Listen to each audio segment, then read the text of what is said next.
કેમ છો દોસ્તો? ચાલો તો આપણે આગળ જઈએ. આયોનિક સંતુલન લેક્ચર નંબર 24 ક્ષારના પ્રકાર અને ક્ષારનું જળ વિભાજન. મોસ્ટ અને મોસ્ટ ઇમ્પોર્ટન્ટ ટોપિક છે. આની અંદરથી ન્યુમેરિકલ MCQ બહુ બધા પૂછાય છે, એટલે ખાસ ધ્યાન આપજો, વ્યવસ્થિત ધ્યાન આપજો. ખાસ અગત્યનો ટોપિક છે કારણ કે આની અંદરથી પ્રશ્ન અલગ અલગ રીતે ટ્વિસ્ટ કરીને ઘણી વખત પૂછાઈ જાય છે. ક્ષારના પ્રકાર સૌપ્રથમ આપણે જોઈએ છે કે ક્ષાર જે છે એના પ્રકાર કયા કયા છે ને એનું જળ વિભાજન સમજાવો. તો ક્ષારમાંથી ઉત્પન્ન થયેલા આયનો અને પાણીમાંથી ઉત્પન્ન થયેલા આયનો વચ્ચેનો પ્રક્રિયા થાય તો ક્ષારનું શું થાય છે? જળ વિભાજન. હમણાં આપણે જોઈએ ક્ષારનું જળ વિભાજન એટલે શું. તો સૌપ્રથમ આપણે ક્ષારના પ્રકારની વાત કરીએ અને પછી એનું જળ વિભાજન. તો એમાં સૌથી પહેલો પ્રકાર જે છે પ્રબળ એસિડ અને પ્રબળ બેઝનો ક્ષાર. એટલે વળી શું? અહીંયા KCl છે એ કોનો ક્ષાર છે? ક્ષાર છે એ ખબર છે. KCl જે છે એ ખરેખર KOH આ પ્રબળ બેઝ છે અને HCl જે છે એ પ્રબળ એસિડ છે, એનો ક્ષાર છે. આ બે ભેગા થાય એટલે શું બને? KCl બને. આ બધા ક્ષાર એવા જ છે. જો આમાંથી કોઈ પણ લઈ લો, ઉદાહરણ તરીકે હું આને લઈ લો તો આ ક્ષાર છે Na2SO4 ક્ષાર છે. કોનો ક્ષાર? પ્રબળ એસિડ અને પ્રબળ બેઝ બંને પ્રબળ હશે. ઉદાહરણ તરીકે Na સોડિયમ એટલે NaOH માંથી બન્યો હોય, NaOH, અને આ જે છે H2SO4. એટલે કે હું NaOH અને H2SO4 ને ભેગા કરીશ તો મને શું મળશે? Na2SO4 મળે અને પ્લસ શું મળે? H2O. તો આ Na2SO4 ક્ષાર જે છે એ કોનો ક્ષાર છે? પ્રબળ બેઝ અને પ્રબળ એસિડનો છે. આ બેને હું ભેગા કરીશ તો મને શું મળે? KCl અને H2O મળે. તો આ KCl છે એ કોનો ક્ષાર છે? પ્રબળ બેઝ અને પ્રબળ એસિડનો ક્ષાર છે. એવી જ રીતે આ બધા જ જે છે, જો આ NaNO3 જે છે એ કોનો છે? NaOH અને બીજું કોણ છે? અહીંયા HNO3, બરાબર છે. આ પ્રબળ બેઝ છે, આ પ્રબળ એસિડ ભેગો થવાથી બનેલો છે. એવી જ રીતે KNO3, KOH અને HNO3. તો આ પ્રબળ એસિડ અને પ્રબળ બેઝમાંથી જે ક્ષાર બનેલા છે એની આપણે દોસ્તો વાત કરી છે. હા, આ ક્ષાર જે છે ને એનું જળ વિભાજન નથી થતું. એટલે કે એક વખત આ ક્ષાર બની ગયો એટલે કે HCl અને NaOH ભેગા થયા, પ્રબળ એસિડ પ્રબળ બેઝ ભેગા થયા, આ ક્ષાર બનાવી નાખો NaCl. આ પ્રબળ એસિડ અને પ્રબળ બેઝમાંથી ક્ષાર બન્યો છે. એમાં ફરી વખત એટલે કે એનું જળ વિભાજન કરો એટલે કે મીઠામાં તમે પાછું પાણી નાખો તો HCl અને NaOH નહીં મળે, એટલે જળ વિભાજન થતું નથી. તમને ખબર છે આ બહુ કોમન રિએક્શન છે, આ બધા સ્ટુડન્ટને ખબર છે. HCl અને NaOH ભેગા કરીએ છીએ તો ક્ષાર અને પાણી મળે છે, મીઠું અને પાણી. આ મીઠામાં તમે પાણી નાખશો એટલે એનું જળ વિભાજન કરો તો તમને એસિડ અને બેઝ મળશે નહીં, એટલે આનું જળ વિભાજન થાય નહીં. જો પ્રબળ એસિડ છે અને પ્રબળ બેઝ છે એમાંથી ક્ષાર મળેલા છે આ બધા જ, આનું જળ વિભાજન થાય નહીં. આ ક્ષારનું જળ વિભાજન થતું નથી. જો અહીં લખ્યું છે આ ક્ષારનું જળ વિભાજન થતું નથી. અને આ ક્ષાર કેવા હોય? તટસ્થ હોય. આ ક્ષાર તટસ્થ હોય. આ ક્ષારની pH કેટલી હશે? 7 હશે. આ ક્ષારની pH કેટલી હશે? 7. તટસ્થ હશે. એસિડિક પણ નહીં હોય, બેઝિક પણ નહીં હોય. એટલે આ બહુ નોર્મલ વાત હતી. પ્રબળ એસિડ અને પ્રબળ બેઝ ભેગા થવાથી જે ક્ષાર મળે છે એ ક્ષાર કેવા હોય? તટસ્થ. એનું જળ વિભાજન થતું નથી. ઓકે, ચાલો હવે આપણે જે ક્ષાર જોઈએ છે એ મોસ્ટ ઇમ્પોર્ટન્ટ છે. હવે પછીના 3 ક્ષાર જોવાના છે, બહુ જ અગત્યના છે. એના સૂત્ર આપણે તારવવાના છે, લોજિકલ મસ્ત રીતે ચાલવાનું છે. જોજો બરાબર, બહુ જ મોસ્ટ ઇમ્પોર્ટન્ટ થિયરી છે દોસ્તો. તો અહીંયા નિર્બળ એસિડ અને પ્રબળ બેઝનો ક્ષાર. આપણે એવો ક્ષાર લેવાનો છે કે જે નિર્બળ એસિડ અને પ્રબળ બેઝ બે ભેગા થઈને બનાવ્યું હોય. ઉદાહરણ તરીકે આ CH3COONA છે, આ ક્ષાર છે. શેમાંથી બન્યો છે? તો આ Na એટલે NaOH અને CH3COOH. આ કેવો છે? પ્રબળ બેઝ છે. અને આ કેવો છે? નિર્બળ એસિડ છે. તો નિર્બળ એસિડ હોય અને પ્રબળ બેઝ બે ભેગા થયા હોય અને એમાંથી ક્ષાર બનાવ્યો હોય તો એની દોસ્તો આપણે વાત કરીએ છીએ. એક ક્ષાર બન્યા પછી CH3COONA બની ગયો. હવે એનું જળ વિભાજન કરશું આપણે. જળ વિભાજન એટલે અહીંયા પ્લસ H2O લખશું. એટલે આ તમને ક્ષાર મળ્યો CH3COONA. કોનો ક્ષાર છે? ફરી એક વખત CH3COONA શેમાંથી બનેલો છે? NaOH અને CH3COOH. એટલે કે જો આવું થાય CH3COOH નિર્બળ એસિડ અને NaOH પ્રબળ બેઝ. આ નિર્બળ એસિડ અને આ પ્રબળ બેઝ. આ બંને ભેગા કર્યા દોસ્તો આપણે તો તમને મળ્યું છે CH3 COO સોડિયમ એસિટેટ અને પાણી મળ્યું, ક્ષાર અને પાણી. આ ક્ષાર જે છે એ કોનો ક્ષાર છે? આ ક્ષાર તમને પૂછું તે એ નિર્બળ એસિડ અને પ્રબળ બેઝમાંથી બનેલો ક્ષાર છે. તો આપણે આની વાત કરીએ. હવે આ ક્ષાર મળ્યો, એમાં તમે પાણી નાખો છો, આ ક્ષાર જે છે એમાં પાણી નાખો તો ફરી પાછો તમને શું મળશે? CH3COOH અને NaOH. એટલે આ પ્રક્રિયા પ્રતિવર્તી છે. ખ્યાલ આવ્યો? તો આની દોસ્તો આપણે વાતો કરીએ છીએ. રફ કરી દઉં જરાક બધું જ. ઓકે, ચાલો. તો હવે આની વાતો કરીએ છીએ. આપણી પાસે આ પ્લસ લઈશું, CH3COONA છે. કોનો ક્ષાર છે? ફરી એક વખત કહી દઉં છું, આપણે નિર્બળ એસિડ લીધો છે અને પ્રબળ બેઝ લીધો, બે ભેગા કર્યા, એમાંથી જે ક્ષાર બન્યો એટલે આ ક્ષાર છે. એનું આપણે જળ વિભાજન કરીએ છીએ દોસ્તો. તો શું મળ્યું આપણને? CH3COOH અને NaOH આવું મળ્યું છે. તો આના માટે આપણે સૂત્ર તારવવાના છે, pH. હા, આ ક્ષારમાં પ્રબળ કોણ છે? પ્રબળ કોણ છે? ને એસિડ તો નિર્બળ છે. એસિડ કેવો છે? નિર્બળ એસિડ છે. અને બેઝ કેવો છે? પ્રબળ છે. તો આ દ્રાવણ કેવું હશે? બેઝિક હશે કે નહીં? આ ક્ષાર કેવો હશે? બેઝિક. કેમ કે આમાં સ્ટ્રોંગ કોણ છે? બેઝ છે. તો આ ક્ષાર જે છે એને બેઝિક કહેવાય. ખરેખર બધા ક્ષાર તટસ્થ હોતા નથી. આપણે જનરલી એવું લઈએ છીએ ક્ષાર હોય એટલે તટસ્થ હોય. પણ કયા ક્ષાર તટસ્થ હોય? આની પહેલા હમણાં જોયું છે, પ્રબળ એસિડ અને પ્રબળ બેઝ માંથી જે ક્ષાર બન્યા, ઉદાહરણ તરીકે NaCl, KCl, એ જ તટસ્થ હોય. આ ક્ષાર તટસ્થ નથી. કેમ કે એ બે પ્રબળમાંથી નથી બન્યો, નિર્બળ એસિડ અને પ્રબળ બેઝ. પ્રબળ વધારે જોર કોનું છે? બેઝનું. તો આ ક્ષાર જે છે એ કેવો હશે? બેઝિક હશે. બેઝિક ક્ષાર હશે તો એની pH કેટલી હશે? 7 કરતાં વધારે હશે. ઓકે, હવે એક મસ્ત વાત પર જવાનું છે. આ બધા એના જ ઉદાહરણ છે. તમારે જો આમાંથી કોઈ પણ એક ઉદાહરણ તમને વાત કરી દઉં, આ જે ક્ષાર શેમાંથી બન્યું હશે? તો આ Na એટલે શેમાંથી હોય? NaOH. બરાબર. CO3 એટલે H2CO3. આ H2CO3 એસિડ છે. કયો એસિડ છે? નિર્બળ એસિડ છે કે નહીં? કેવો એસિડ છે? નિર્બળ. આ બેઝ છે, પ્રબળ બેઝ છે. તો નિર્બળ એસિડ, આપણે વાત થઈ ગઈ, નિર્બળ એસિડ અને પ્રબળ બેઝમાંથી બનેલો ક્ષાર. આ બે NaOH અને H2CO3 ભેગા થયા N2CO3. એવી રીતે K2CO3 Na3PO4. આ બધા જ નિર્બળ એસિડ અને પ્રબળ બેઝ ભેગા થવાથી ક્ષાર બનેલા છે. આ ક્ષારનું, આ બધા ક્ષાર જે છે બેઝ પ્રબળ છે એટલે આ બધા ક્ષાર કેવા છે? બેઝિક ક્ષાર છે. એટલે એની pH કેટલી? 7 કરતાં વધારે છે. ઓકે, હવે આમાંથી કોઈ પણ એક ક્ષારનું આપણે જળ વિભાજન ભણીએ છીએ. CH3COONA + H2O, CH3COOH અને NaOH. જળ વિભાજન થાય છે તો એના માટેના અમુક મૂલ્યો આપણે લેવાના છે. જળ વિભાજન થશે તો જળ વિભાજન અચળાંક, આનો જળ વિભાજન અચળાંક કેટલો હશે? તો જળ વિભાજન અચળાંકની વેલ્યુ KW ના છેદમાં આપણે K. હવે નિર્બળ કોણ છે આ બેમાં?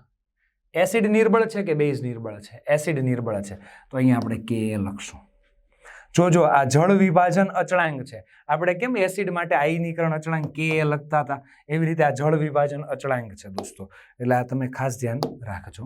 આ જે છે આ બધું રફ કરી દઉં છું એટલે વાંધો ન આવે. ચાલો, તો અહીંયાથી ફરી એક વખત આપણે આવીએ છીએ. આપણે કોના માટે વાત કરીએ છીએ? નિર્બળ એસિડ. જો પહેલા થોડુંક જ યાદ રાખી લો, નિર્બળ એસિડ નિર્બળ લઈ લીધો છે આ વખતે. આના પછી આપણે એસિડ પ્રબળ લઈ લઈશું. બરાબર. અત્યારે નિર્બળ એસિડ લીધો છે, એનો જળ વિભાજન અચળાંક KH. જળ વિભાજન અચળાંક છે KH. બરાબર. KW ના છેદમાં K. હવે જળ વિભાજન અંશ છે આ. H એટલે શું છે? જળ વિભાજન અંશ. જળ વિભાજન અચળાંક એટલે KH. જળ વિભાજન અંશ બરાબર √ KH/C0 થશે. C0 એટલે શરૂઆતની સાંદ્રતા દ્રાવણની. હવે KH ની વેલ્યુ તમને ખબર છે. KH બરાબર શું થાય? KW ના છેદમાં K. તો તમારું ફાઇનલ સૂત્ર થશે. KH ની વેલ્યુ અહીંયાથી ઉપરથી મૂકી દો. KH ની જગ્યાએ શું મૂકું છું? KW ના છેદમાં શું મૂકું? K. અને C0 નો C0. તો ફાઇનલ કે જળ વિભાજન અચળાંક H ની વેલ્યુ તમને ફાઇનલ મળી જાય √ H એટલે કે આ જળ વિભાજન અંશ છે. બરાબર. KW ના છેદમાં K ઇન્ટુ શું આવશે? C0. બરાબર. હવે આ એક વધારાની વસ્તુ છે. KH બરાબર શું થશે? KH નું વેલ્યુ એક તો વાત આવી ગઈ, KW ના છેદમાં K. હજી એ સૂત્ર જે છે આમાં નિર્બળ એસિડ છે ને પ્રબળ બેઝ છે. એટલે પ્રબળ કોણ છે? બેઝ. એટલે સાંદ્રતા વધારે કોની હશે? OH- ની. તો આની અંદર અહીંયા KH બરાબર તમે લખી શકો બીજું સૂત્ર OH- ની સાંદ્રતાનો સ્ક્વેર છેદમાં C0. હવે OH- ની સાંદ્રતા લેવી હોય તો અહીંયા KH ઇન્ટુ C0 થાય કે નહીં?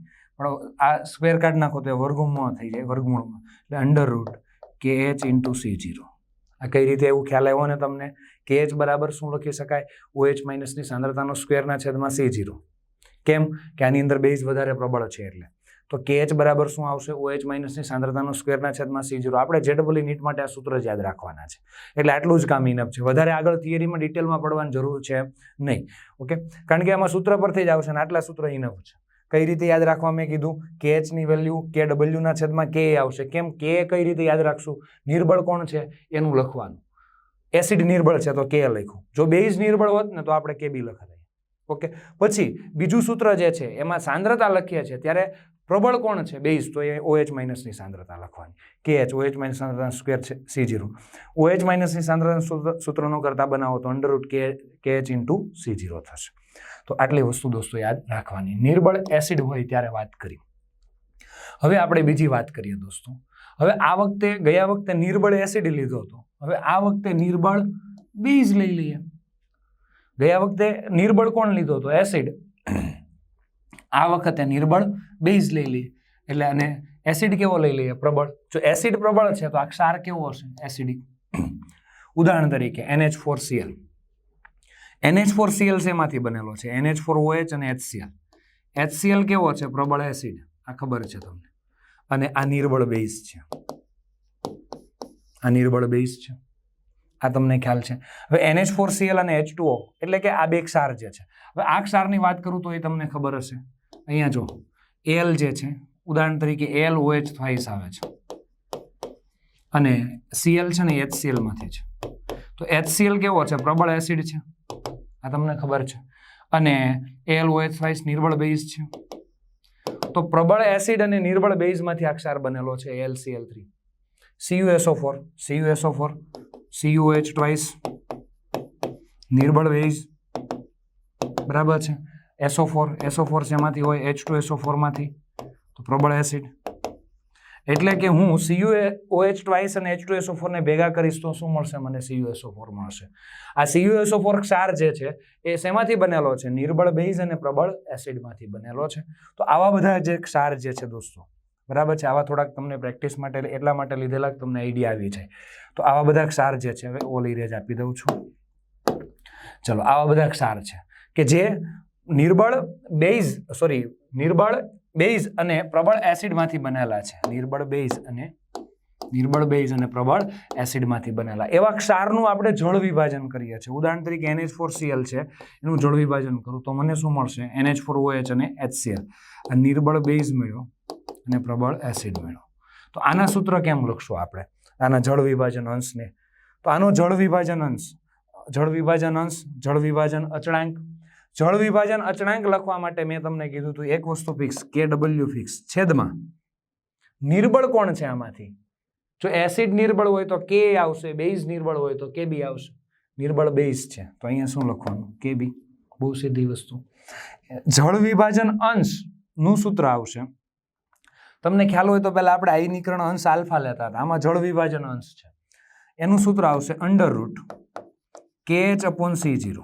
હવે KH ની વેલ્યુ અહીંયાથી અહીંયા મૂકી દઈએ તો કેટલી થશે? બોલો. KH બરાબર શું છે? KW ના છેદમાં Kb ઇન્ટુ C0. તો આ સીધી H ની વેલ્યુ અહીંયા મળી ગઈ. શું આવશે?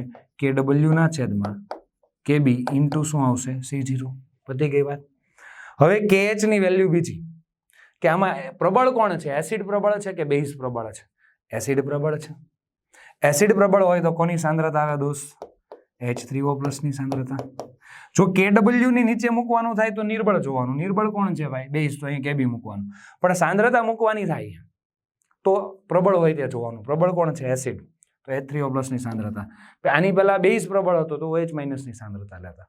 H3O+ ની સાંદ્રતા છેદમાં C0. H3O+ ની સાંદ્રતાનું સૂત્રનું કરતા બનાવીએ તો અહીંયા આવી જાય તો KH ઇન્ટુ C0. આ સ્ક્વેર કાઢ નાખીએ એટલે અહીંયા શું આવી જશે? વર્ગમૂળ. KH into C0. તો H3O+ ની સાંદ્રતા થઈ ગઈ. એક વખત નિર્બળ એસિડ લીધો, આ વખતે નિર્બળ બેઝ લીધો. જો બેઝ નિર્બળ છે, એસિડ કેવો છે? પ્રબળ. જો એસિડ પ્રબળ હોય તો ક્ષાર કેવો હશે? એસિડિક. અને ક્ષાર એસિડિક હોય તો pH કેવી હોય? 7 કરતા ઓછી હોય. આ ખબર જ છે તમને, બરાબર. આ ક્ષારની pH કેવી હશે? 7 કરતા ઓછી. એસિડિક ક્ષાર છે. ચાલો નેક્સ્ટ. હવે બંને નબળીના નિર્બળ એસિડ અને નિર્બળ બેઝ બંને આપણે લઈ લઈએ. નિર્બળ એસિડ લઈએ અને નિર્બળ બેઝ પણ લઈએ તો એનો ક્ષાર કેવો હશે? તટસ્થ. ઉદાહરણ તરીકે જો અહીંયા NH4 twice CO3 લીધો તો આમાં કોણ છે? NH4OH નિર્બળ બેઝ છે. આ ક્ષાર છે પણ શેમાંથી બનેલો એ હું તમને કહું છું. આ H2CO3 એ નિર્બળ એસિડ છે. તો આ નિર્બળ એસિડ અને નિર્બળ બેઝ ભેગા થયા છે તો આ ક્ષાર બન્યો છે.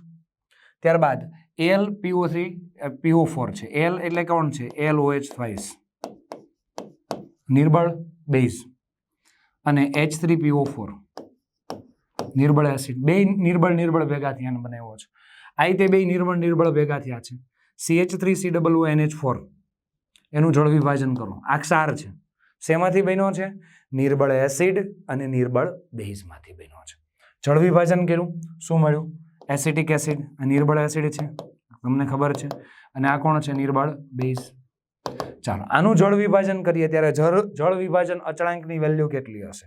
તો અહીંયા જળ વિભાજન અચળાંકની વેલ્યુ તો આપણે વાત કરી હતી. અહીંયા જે નિર્બળ હોય ને, જો KW તો લખતા જ હતા દોસ્તો, આ ખબર છે. છેદમાં શું લખતા હતા? નિર્બળ હોય તે. પહેલી વખત એસિડ નિર્બળ હતો તો Ka લખ્યો હતો, બીજી વખત બેઝ નિર્બળ હતો તો અહીંયા Kb લખ્યો હતો. ખ્યાલ આવ્યો ને? આ રીતે બધા સૂત્ર એક સાથે યાદ રહેશે.